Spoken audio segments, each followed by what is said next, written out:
the tide. I'm paralyzed, can't find the words, caught in the silence, nothing's heard. Wanna bounce to you, but my feet won't move. What do I do? What do I prove? When everything's crashing down, I'm lost, can't make a sound. Eyes wide open, but the world's gone dark. Every thought's a shadow, every word's a spark. I'm trying not to be strong, but I'm breaking inside. Can't fix what's broken, can't turn back the tide. I'm paralyzed, can't find the words, caught in the silence, nothing's heard. Wanna bounce to you, but my feet won't move. What do I do? What do I prove? When everything's crashing down, I'm lost, can't make a sound. In the quiet, I'm screaming inside. In the dark, I'm searching for light, but I'm stuck in the middle, nowhere to go. Trying to be the strength you need, but I don't know. Well, that was a pretty good guess. There's one French word that's the key to it. And everybody knows that French word. You know it. I'll write it on the board and you'll know it immediately. L'amour. L'amour, toujours l'amour. Now, this French word is taken from the Latin word. And the Latin word is amor, love. Now, we are, in a certain sense, coining a new word. We're calling this telecast amorization. That is to say, making the world more and more lovable, making humanity more lovable. That's the point of it. Of course, it's a very broad subject because the word love can be used in so many different senses. For example, I love crepe Suzette. I love Paris in the spring. I love the Mets. I love Susie. So we have to form a kind of a hierarchy of loves. And so the amorization is in an ascending scale. And this is the way we're going to trace it, through 3 stages. Now, the first stage, which barely belongs in it, we're going to call the it love. And the next stage we will call service love. That's much higher. And then the third stage, which is the highest, we're going to call gift love. So we'll trace the evolution of the amorization of humanity through these 3 stages. This chalk I have is kind of brittle. Tonight when I came to the studio, the angel had marked on it, handle, very fragile, handled with prayer. Now, the first is the it love. The it love is not a love for a person. It's only a love for the pleasure which a person gives. It's very much like a paper cup love. You drink the water and you throw away the cup. And in this kind of love, there is practically no concern whatever for the other person. One is concerned with taking a torch, throwing it into the walls of another city, and watching it burn. It's a love in which the ego, the self, is projected into another person. And what is loved, actually, is not the other person, but the ego that has been projected into that person. See, this is therefore a very selfish, egotistic kind of love. And hardly even merits the name of love at all. And it's a love that has, that sometimes seeks to justify itself.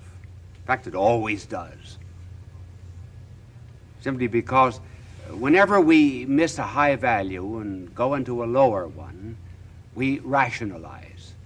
And therefore, it's found to be very common among, say, high school and college students to hear this kind of rationalization of an it love. A young man, for example, who has not in some way violated the person of a young woman will say of other young men, well, you're not a man. You haven't lived. See, he's setting up a new standard. Or in a girl's dormitory, one girl will say to another girl, what, you haven't lost your virginity? You're not modern. This is the rationalization. It is almost reaching a point that Nietzsche spoke about when he said, well, you go on doing wrong until you subvert all values. And then you can say, evil be thou my good, and good be thou my evil. And this kind of it love always destroys the person and does not equip it for true love. We find this brought out in one of the novels of Dostoevsky called The Raw Youth. Dostoevsky tells the story of a certain Vershilov who was in love with two women. One, Sonia, who was married, and the other was Katrina, who was engaged. The virtue and the beauty of these two women irritated him. He tried to kill Katrina. It's strange that after excesses of it love, we often see in the papers, after rape there will come a murder. It is thought that almost that one reconciles his crime simply by taking another life. So Vershilov tried to kill Katrina. And when he visited Sonia one day, he picked up an icon. And he looked at it. And he said, you know what I'd like to do? I'd like to throw this on the floor. I'd like to smash it. Why is it I want to do that? I want to destroy things. I'm splitting myself. I heard the other day of a man who went to a funeral and whistled. That's what I'm doing.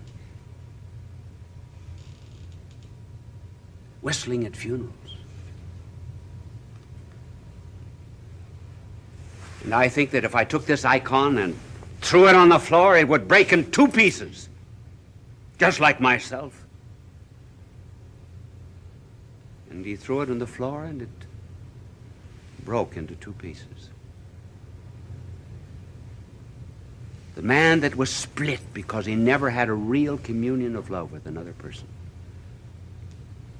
Now that kind of love we leave behind. And we come to another love, which is service love. Now, this is in marriage, but we're not going to talk about marriage, except just a few words. In all marriage and in all true love, there is such a respect for the person that the beloved is always on the pedestal and the lover is always on his knees. That's why the real prayer of love is, I am not worthy. Domine non sum dignus. And where this kind of love exists, it continues to be even when there is no reciprocity of love. It's like drinking water now out of a very precious glass, even when there's no water in the glass. The glass has value. Person has value, even though it doesn't return it. But we're concerned with the amorization of humanity. And so in this service love, there is a going out to other people just simply because they are other people. One desires to serve them. I suppose the best description of this kind of love was what was found at a dinner. It was called a Last Supper. And the host rose from the table, took off an outer robe, girded himself with a towel, then got down on his knees and wiped the feet and washed the feet of 12 men.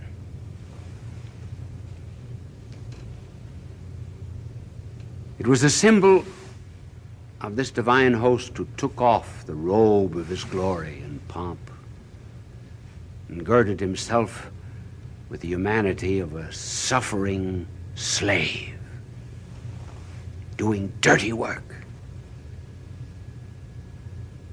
like washing dirty feet. And then he said to them, "You call me Lord, you call me Master. So I am. And if I, your Lord and Master, do that, then you wash one another's feet." This became the foundation of service. Now this is a love that is growing in the world. And it takes us out of the realm of liking. Believe me, there's a great difference between liking and loving. Liking is in the emotions, it's in the feelings, it's in the glands. It's something over which we do not have very much control, like the rumbling of a stomach. There are certain things we don't like instinctively. I told you already what I don't like in the way of food. I'll not repeat it now because I just make the announcement once a year. And then there are certain people that we do not like instinctively. But I say because liking is in the emotions, we cannot very well control it. But love, that's in the will. That is subject to our command. That is why the golden rule is not like your neighbor, but love your neighbor. That we have control over. A little boy is told by his mother to eat spinach. He doesn't like spinach. I know one mother who said to her little boy, "I know 1 million boys in the United States that would love that spinach." He said, "Name 3. Now, we may point out all of the defects of our civilization. And we read about the failures of our society. Because remember that the press always carries the breaking of the commandments, not the keeping of the commandments. So we get the bad side. But there is a tremendous amorization of humanity going on at the present time.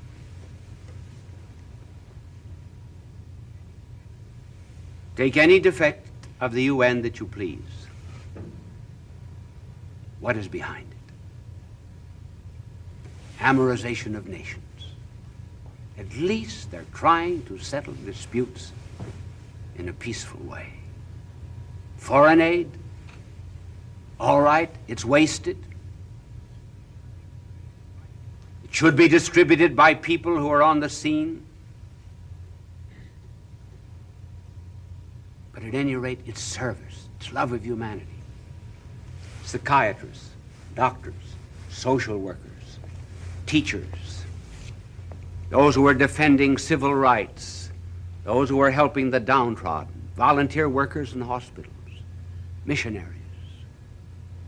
All of these people are carrying a message of love throughout the world. And we're apt to forget that this love of theirs is perhaps saving the world. You say, well, it's not religious, it's not divine. Maybe it is not. Yet, when our blessed Lord washed the feet of the disciples, Peter said, no, not my feet. And our Lord said, if I do not, you will not have any part with me. And then Peter said, then wash my hands, my feet, my head, everything. Our Lord said, you do not understand now, but you will understand later on. You'll understand later on. And so, even the communists, who every now and then do something for their neighbor, the Buddhists, the Muslims, everyone in the world who is engaged in any kind of service out of love for neighbor, whether they like the neighbor or not, they may not yet know what they're doing, but they will know later. It's like the sun. How many people know how distant the sun is from the earth? How many tons of energy does it burn a day in atomic fission to light and heat this world? They do not know all of its secrets, but who is there that does not live by its light and by its heat? And so someday all of these will eventually come to the knowledge of the higher love, the gift love.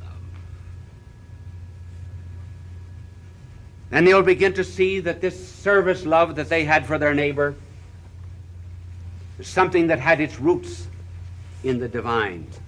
They have sparks. Somewhere there had to be a flame. All their love is the segment of a circle. Someday they'll have the circle. And that was why the Greeks, who used this word for love, eros, finally became degenerated into a carnal, sensual love. And when true love came into the world, this gift love, greater love than this no man hath, Christianity had to find a new word for it. Agape. Another kind of love. Why, this word is used only 10 times in the greatest of all the Greek poets, Homer. It's only used 3 times in one of the great comedies or dramas of Euripides. But in the New Testament, it's used 320 times. See, it's something new. And so be hopeful about the world. It's being amorized in the right kind of way, despite all of our failings. I can summarize it all by telling you of an incident that happened to me. It was during my student days at the University of Louvain in Belgium. I went down to Paris to preach, and I stopped at a small hotel near the Opera Comique of Paris. And there was an Englishman playing a piano in a small salon. And I listened to him for a while and complimented him. And then after I said, would you like to come and take dinner with me?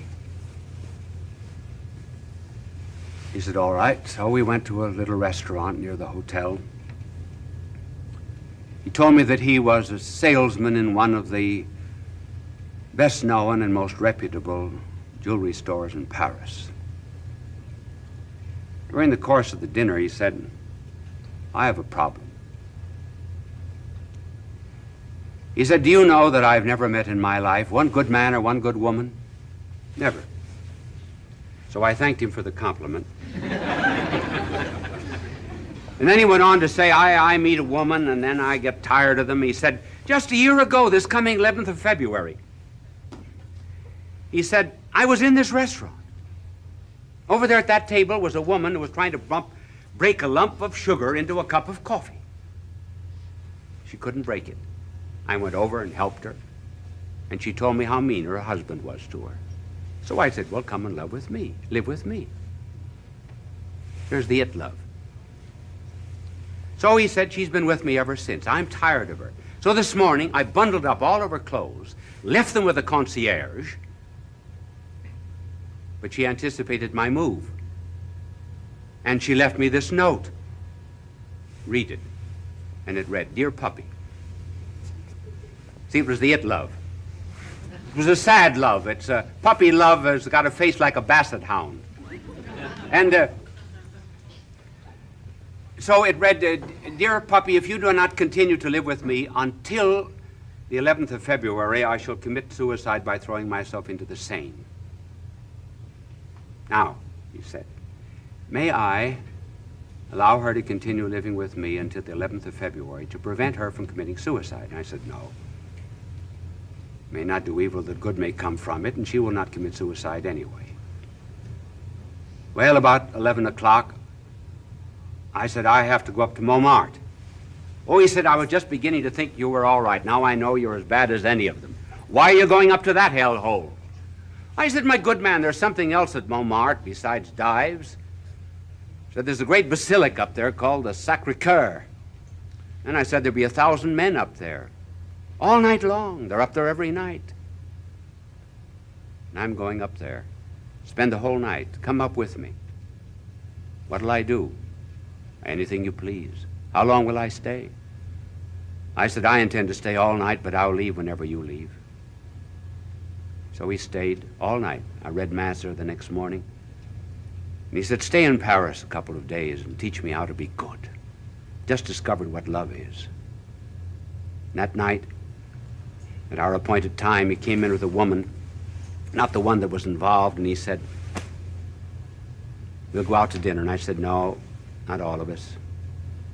I said, either you're going with me or you're going with her. Choose.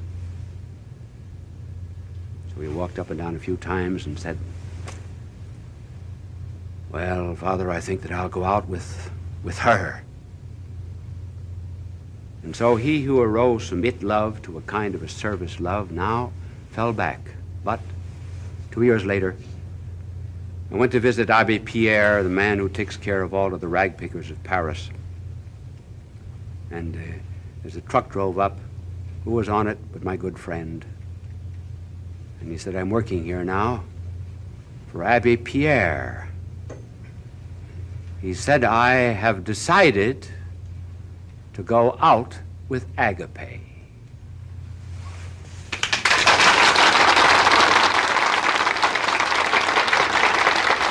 Bishop Sheen will return in a moment.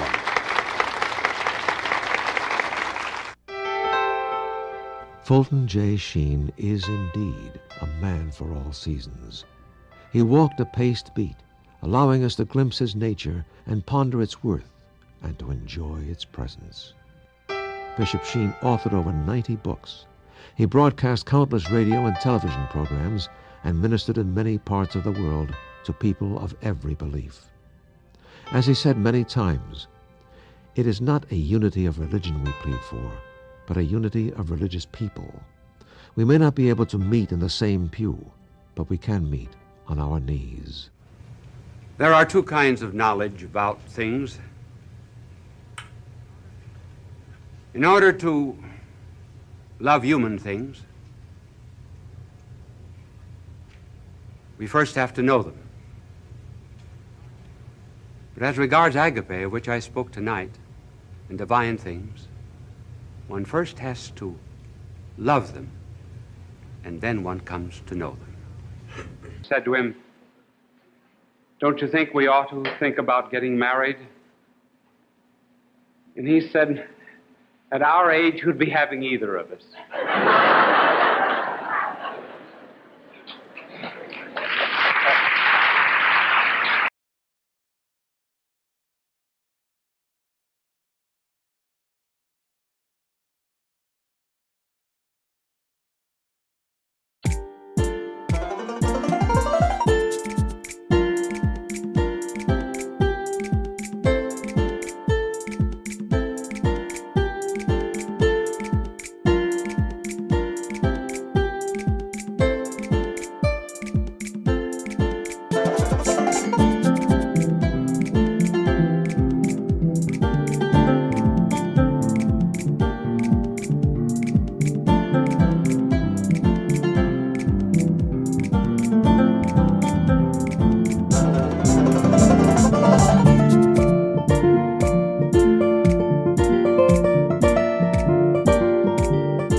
around you the brightest spark shining bright, illuminating every darkened night in my heart. With you lost I work come on all the night. In your embrace I take flight. In your light I find my way. Every moment I want to stay. Whisper close, soft secrets that only we know. Feel the glow. In your presence time moves slow. Touch my soul. Your love's the fire that makes me whole. Let it shows. Together let our true selves unfold. I'm every whisper all our story told. In your eyes my heart's been sold. You are a star in the world, you're the brightest spark shining bright, illuminating every darkened night in my heart. With you lost I work come on all the night. In your embrace I take flight. Oh baby, with you every day feels right. In your love I find my light. Stay with me, let's dance under the moonlit sea. Just be free. In your arms I find my plea. In your light I find strength, I find my might. I believe in this love we're meant to be. And now some true stories about proposal, brief ones. This little girl, when she was a young woman, when she was proposed to, was asked by the young man, what kind of an engagement ring would you like? And she whipped out of her purse a picture of a ring that she had cut out of a paper 10 years before. There's nothing like being prepared.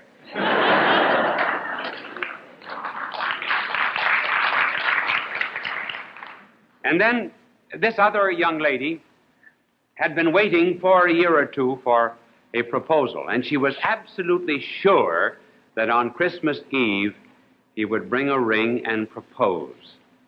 So she was watching him very carefully as he came in, and he had a great big box, a fine box of chocolates, which he gave her. Well, she was so mad. When she saw those chocolates, she chucked them all into the fire, ring and all. They're not married to this day. There are various ways of making a proposal, and the way one proposes depends upon how one loves, and there are three ways of loving: the Christian way, the romantic way, and the scientific way. The Christian way is based upon the fact that the other person is a gift of God and is a person. A person is composed of body and soul. The body is the source of allurement, the soul is the source of content and consent, and both of them go to make up that which is most precious in this world, namely personality. And in the face of a blessing, such as the other person, one feels a sense of unworthiness. And that is one of the reasons why, in proposing, one regards the other person as a gift, and the other person regards the one proposing as a gift, and both think of themselves as gifts of God that are under some expression of the will of God in a relationship one to the other. And because of that humility, that is why a proposal of that kind is often made on the knees. Because the beloved is always on the pedestal. The lover is always on his knees. He does not deserve that blessing. Every communion has that sense of unworthiness, even though it be the soul with the divine master, or person with person. The cry is, "Oh Lord, I am not worthy." And in the engagement, man is willing to surrender his freedom out of love. Of course, the girl may say when he proposes, "Now listen, you say you love me. You say that you love me above every other girl in the world. Do you realize that there are 683,412 eligible young women in this city? Have you tried all of them before you came to me? How do I know that you love me more than you love them? Well, if he's a good metaphysician, which he probably isn't, but if he is, he will say, listen, every act of love is not only an affirmation. Every act of love is also a negation. And the mere fact that I choose you, I reject everyone else in all the world. And that is true of real love. Now, of course, when a man makes the proposal and becomes engaged, he goes through all sorts of fantastic actions. Some have been very well described by Chesterton. When G.K. Chesterton became engaged to Frances Blogg on a bridge in St. James's Park, London, he felt it was necessary, after she had accepted him, to go home and tell Frances Blogg's mother that he had proposed. And Gilbert Chesterton was very nervous. Didn't know exactly how to tell the mother, and the mother perceived that Gilbert was very nervous. She had just finished papering the house. And so she thought, well, maybe she could calm Chesterton a bit by saying, Gilbert, what do you think of the wallpaper? So Chesterton was at art school. He had a great big black crayon in his pocket.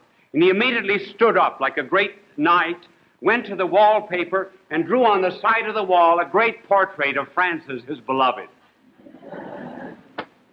And when he proposed to her, he wrote something like this. It was a beautiful expression of a Christian engagement. There are 4 lamps of thanksgiving always before me. The first is for my creation out of the same earth with such a woman as you. The second is that I have not, with all my faults, gone after strange women. You cannot think how a man's self-restraint is rewarded in this. The third is that I have tried to love everything alive, a dim preparation for loving you. And the fourth is, but no words can express that. Here ends my previous existence. Take it. It led me to you. Young men who are like to have copies of Chesterton's proposal may write to me.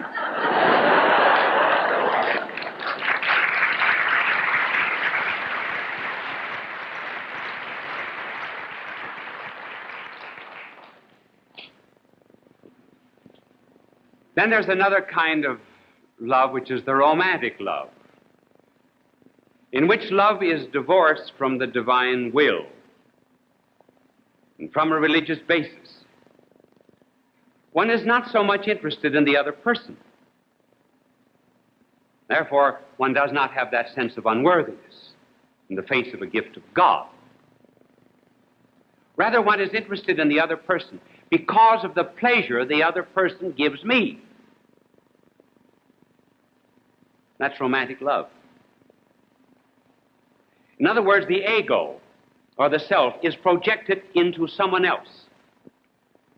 And then it is made to appear that the other person is loved. And all that is loved is the ego in the other person. Hence the German poet Goethe, when he was 74 years of age, proposed to a girl 17 in such romantic, gushy, sentimental language that when it was all over, she didn't know it was her proposal. And Goethe's Faust was not interested in creating love in someone else, expressing reverence. He was only interested in seeing love created in himself. Don Juan the same. Don Juan needed another person in order to beget this experience within himself. but he was without any reverence for a person outside. Stendhal wrote on love at the beginning of the last century, gave an expression of romantic love that ought to make young women beware. He said that love is like crystallization. He said that in the salt mines of Salzburg, a strange phenomenon takes place. If one cuts the leaves off a limb of a tree and puts the limb down into the salt mine of Salzburg, after several weeks, that limb will come out as if it were glittering with diamonds. Stendhal said that is what you have to do in love. You have to crystallize the other person. Endow the person with qualities in your proposal which the other person really does not have. Well, that kind of romantic love very often ends in something actually that is very unromantic. And perhaps one of the best expressions of that kind of proposal, of romantic love, where it is always, remember, the self that is the principal interest, was well expressed in Jane Austen's Pride and Prejudice. That great classic of English literature, you remember, contains the proposal of a clergyman by the name of Mr. Collins to Elizabeth Bennet. Mr. Collins is not on his knees, but he proposes in the romantic fashion. Notice the importance of the I, not the importance of the lady. My reasons for marrying you are. Incidentally, it's the man who always gives the reasons. I love you because you're beautiful, or because you're this, or because you're that. A woman never gives a reason. She loves. That's the reason. So Mr. Collins gives reasons. My reasons for marrying you are, first, that I think it is the right thing to do for every clergyman in easy circumstances, like myself, to set an example of matrimony in the parish.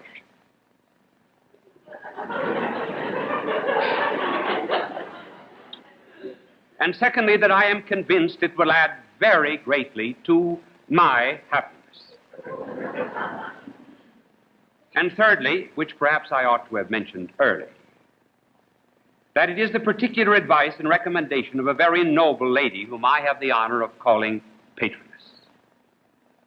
It was but last Saturday night that she said, "Mr. Collins, you must marry. A clergyman like you must marry.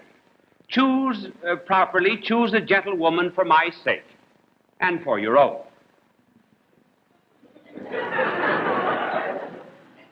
It remains to be told why my views were directed to you instead of to my own neighborhood, where I assure you there are many available young women. And now nothing remains for me but to assure you in the most animated language of the violence of my affection. I'm sure nobody will want this proposal. Well, Elizabeth Bennet, of course, refused Mr. Collins, and he said, "You must give me leave to flatter myself that your refusal of my addresses are mere words. I shall therefore interpret your refusal to your wish of increasing my love by suspense, according to the usual practice of elegant females."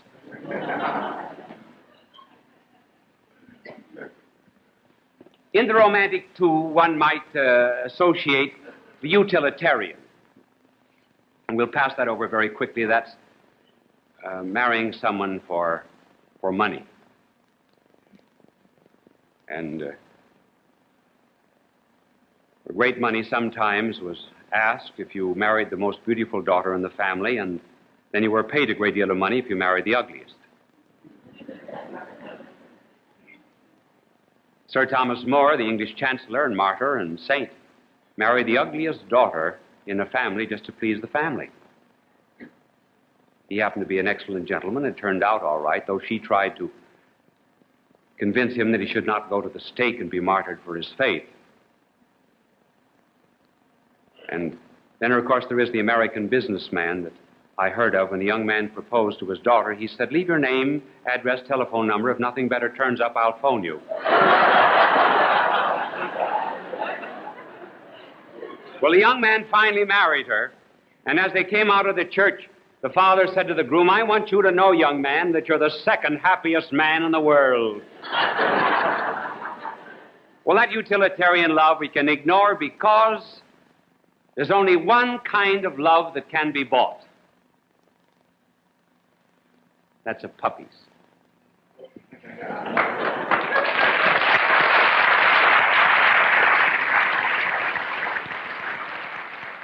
Now, in addition to the Christian, and in addition to the romantic and the purely utilitarian, there is the scientific, which is the very modern way of making love.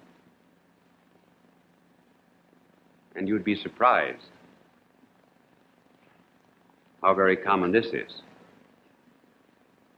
As is inspiration in Freud, Sartre, and Marx.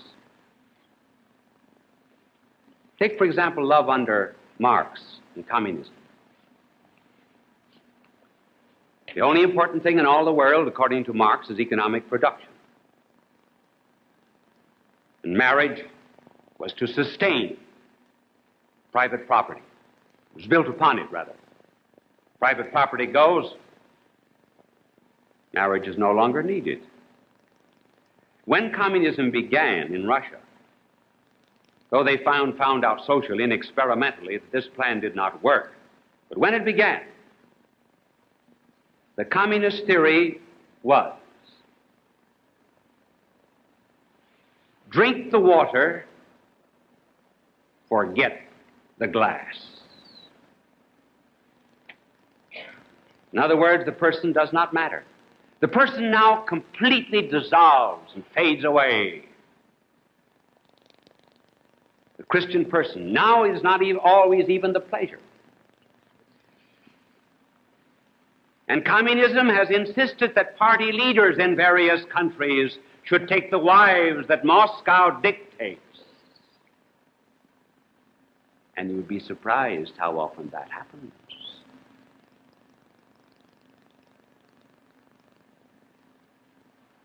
And then there's also the Freudian, where love is reduced to sex. See, what Freud has done is to interpret the person in terms of sex, instead of understanding sex in terms of the person. Well, obviously, all human relations are going to be upset on that principle.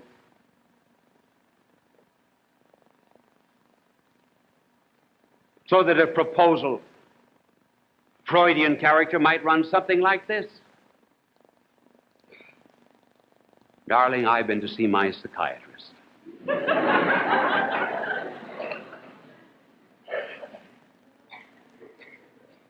And I am sure that you have been to see yours. He assures us that we are erotically adjusted. If, therefore, it will be possible for you to give a free expression to your id, so that all of your great primitive libidinous instincts are able to manifest themselves without being submerged or smothered by that terrible superego of religion, morality, myths, and taboos that society, convention, and divinity has given us, well, then I think that possibly we might be able to make a go of this thing for a couple of years. And then those, of course, who do not know Freud and all of the intricacies, but nevertheless live in a purely scientific atmosphere where love is analyzed scientifically and the person disappears. For those, the engagement takes place something like this. The man pulls a ring out of his pocket, maybe. He's in overalls, she's in slacks. How about it, babe?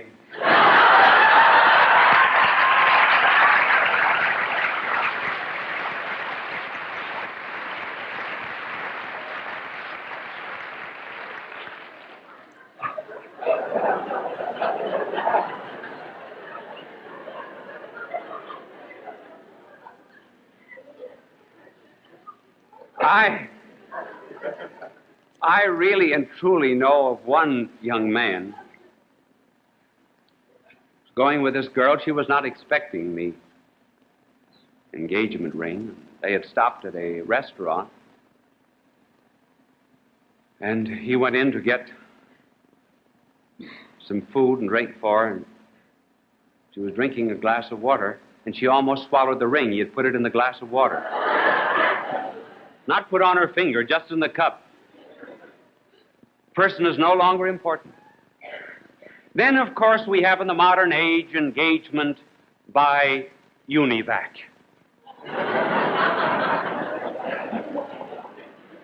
Now we've reached the peak of scientific love. Because you put into this great machine your cards, and I put into it my cards, and we finally reach some kind of solution of adjustment as regards marriage. The old ancients, they used to sometimes read the entrails of birds to find out what the future was. Today we read the entrails of machines to discover what we ought to do. And so, in such a machine engagement and proposal of that kind, one might say, well, now, my dear, I love rock and rye. You love rock and roll. I love onions. You love florets. You love the Ten Commandments. I like shorts. You like to spend money.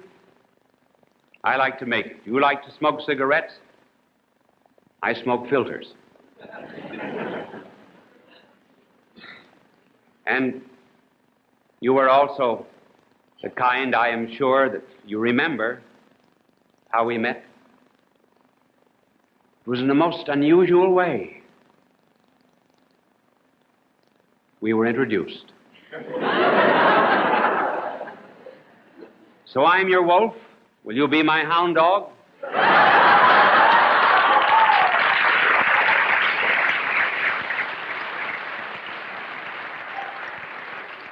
And perhaps we can make out a mathematical correlation of a life expectancy of 38 years with an assured annuity of $4,200 a year. And now what's happening? To the beautiful God-given thing called love. This is what's happening. It used to be that individuals sacrificed themselves for institutions. Today, institutions are sacrificed for the whims of individuals. The three great institutions of the universe are the church, the nation, and the family.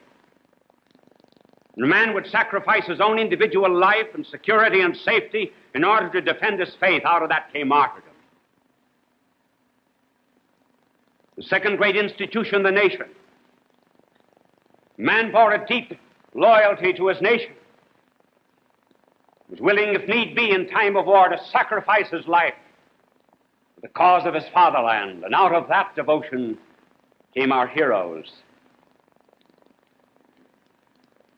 And then there was another great institution, namely the family. And when there were trials, when there were crosses, and when there were misunderstandings, man and woman realized that they were two in one flesh, that they symbolized the union of Christ and the church, that they were the carnal symbol in some way of the divine and of a great and mysterious sacrament. And so they would put up with these crosses and trials simply because they bore loyalty to the institution of the family. But now, the world is full of those that will sacrifice the great institutions of the universe, the institutions that hold us together, just for the sake of satisfying an individual fancy. First of all, the church. There'll be some